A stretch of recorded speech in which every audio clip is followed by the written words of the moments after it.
coach is always learning. So what are the opportunities for community coaches? What are the resources available to you? Let's broaden our conversation. Rick Coburn is the AFL State Coaching Manager at AFL Victoria. Rick, great to have you here. Thanks for having me. He's a Hall of Famer in his own right. He's the Western Bulldogs AFLW coach, Nathan Burke. Nathan, welcome. Thanks, Jared.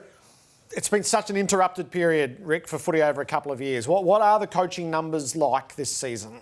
Well, there's certainly in 2021, they managed to come back probably about 500 down on where we were at in 2019. And we're at the same figure this time right now in 2022. So we're hoping that we can get close to where we were back in 19. So we need to stimulate, we need to provide a path. How do you support such a significant group? Well, after COVID, it's really important that football is a community game. So we get back into the community. Our coaches need support. So we need our coaches to recruit as well. Don't try to do it by yourself. Try to get parents out of the car if you're coaching junior footy. Use your community, use the resources locally. And from a national point of view and a state point of view at AFL Vic, we've got resources to support as well. Burke, no matter what the level, is a coach always learning? Absolutely, Jared. I'm learning all the time, and I owe it to my players to keep learning and to keep giving them new ideas and new concepts. So, I think once you think you've stopped learning and you've learned it all, well, then you should get out of the game. So you've been the kid, you've been the champion player, and now you're the coach. What's your perception around the role and just how vital it is with a group of boys or girls as you've experienced it? Yeah, I'll probably cliche here, throw you a couple of quotes. One, people ask me, why do I coach? And basically it's, if you're not making somebody else's life better, well then you're wasting your own. And coaching is a great vehicle to live out that quote. You get a whole bunch of people there that you can make a difference in their lives. Not just teach them how to play sport, but all the other life skills that come along with sport, with winning and losing, success, failure, getting in the team, not being in the team, injuries, overcoming those. They're all life skills that translate to things outside sport. So you get the opportunity to upskill people in those areas, and that's a privilege.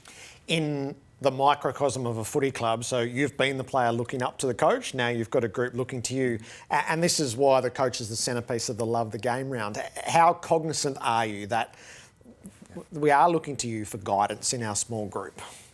Yeah, you have to be. And if you're not willing to be that person, well then go and see Rick, get upskilled to be that person, because I can guarantee you that the self-satisfaction you get from that side of coaching, as just as much as winning and losing, it's more rewarding than winning and losing. So that's where the courses and upskilling yourself as a coach, there's no end to it, and it's such a vital part of the job. Just give us a picture of that, Rick. What are the resources that are available, the courses, the pathway to better yourself each year as a coach? A real blended approach these days. You can do a range of things online. A range of courses can be done through the Coach AFL portal and homepage, but there's still the face-to-face courses like there has always been. There's still the workshops happening all over Victoria. At the moment, we're over 50 for the year so far, face-to-face options. There's still level 2 and level 3 courses in the community for those coaches that have been around for 2 or 3 years and are really wanting to get serious about it. And as Nathan said so well, we're all development coaches. The best way to help as a coach, all coaches want to do a good job, the best way to do that is develop yourself. So Burke, and the junior coaches who are with us at the moment, Shane's with the McLeod Junior Football Club. He wants to ask you, what in your opinion should be the most important goal for a junior coach? Yep. How I assess junior coaches, how many kids come back and play next year. That to me should be your number one goal, getting the kids to play year after year after year. Underneath that, I would teach them about the qualities of teamwork, being a good team person, being a coachable person, and then third from that, teach them the skills. And underlining that whole thing is fun. If they're having fun, they're more likely to come back. But as a coach, if you can turn around to me and say, hey, every single one of my 25 that I had last year have fronted up this year, whether you've come last or first, I'd say fantastic job. Yeah, that's a beautiful picture of the layers of it. So Shane, you'll receive a high performance mindfulness sports course. Emma Murray's such a central figure in this, as will Nicholas from Banyule Junior Football Club, whose question was read to Emma a little bit earlier on. Rick, Nathan, it's great to have you as part of our forum. Thanks, mate.